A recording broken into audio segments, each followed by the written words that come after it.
There are moments in sports where the line between bold prediction and cold, hard truth begins to blur. And when it comes to Travis Hunter, there is nothing absurd about calling him the best overall prospect in this year's NFL draft.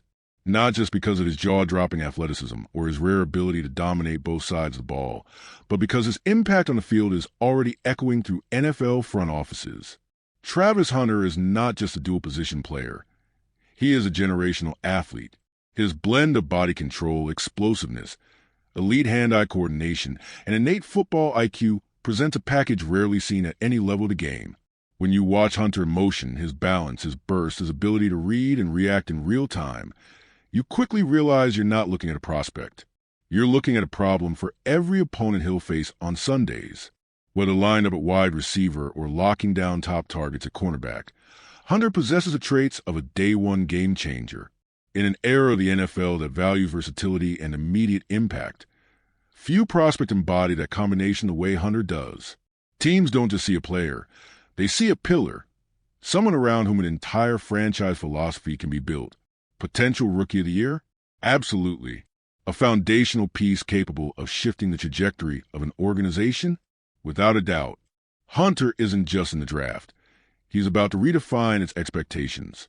And while Hunter's case borders on inevitable greatness, Alabama quarterback Jalen Milroe presents a more complex evaluation.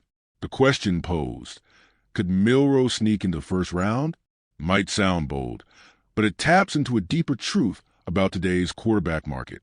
Milroe is, without question, one of the most electrifying athletes at the position in the draft. When he's at his best, he brings a physical skill set that few can match, particularly his running ability, which might be the most dangerous a position has seen in decades. His performance against Georgia showcased a full arsenal, velocity, poise, and the kind of deep ball arm talent that makes scouts double take. But consistency remains a looming shadow. Decision-making under pressure, ball security, and mechanical discipline still require refinement. So, while a first-round selection might feel like a stretch, particularly in a class loaded with more polished passers, the NFL's obsession with quarterback upside keeps the door cracked open. In a world where the cost of missing on a late first-round quarterback is no longer financially crippling, teams have the luxury of swinging for the fences. If an organization sees echoes of Lamar Jackson or Josh Allen, quarterbacks who entered the league with flaws but transcended them through development, then Milroe may very well hear his name called earlier than expected. Still, top of the second-round value feels like the sweet spot. A team looking for raw tools and willing to invest in development could hit the jackpot with Milroe, but they'll need patience and the right infrastructure to unlock his full potential. Meanwhile, Colorado SHEDEUR Sanders is emerging as perhaps the most fascinating quarterback prospect of the draft, not because of what he lacks, but because of how thoroughly he's been dissected. Critics are combing through his film with a level of scrutiny that borders on obsessive, questioning whether his success has been a product of system, coaching, or spotlight. But that analysis often fails to contextualize the adversity he's faced. In 2 seasons at Colorado, Sanders played behind a porous offensive line with virtually no consistent run support, and yet he posted an adjusted completion percentage near 80%, a testament to both his accuracy and decision-making under duress. If anything, he should be commended for his resilience and production amid chaos. Falling out of the top 10 would not only be misguided, it would be a case study in overthinking.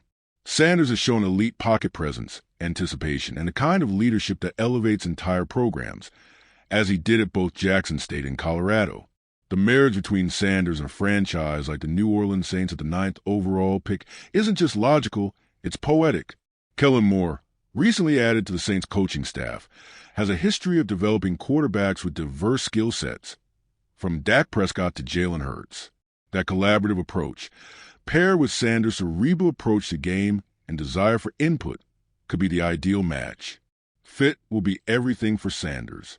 He's not the kind of quarterback who will thrive under rigid systems or authoritarian coaching. He needs an environment that values dialogue, adaptability, and trust. And if he finds that in New Orleans, don't be surprised if he's in the Rookie of the Year conversation by season's end. Moreover, there's an underrated aspect to Sanders' evaluation: the NFL readiness of his environment in college. Being coached by a staff that included former NFL minds gave him a developmental edge. The playbook, Terminology and expectations weren't foreign. They mirrored what he'll soon encounter on Sundays. That familiarity should count for something in war rooms across the league. And when you pair that with the gravitational force he's had on every team he's joined, the case becomes undeniable. This is a quarterback who changed the conversation, not once but twice, elevating overlooked programs into national spotlights. To overlook him now would be more than a mistake. It would be historic.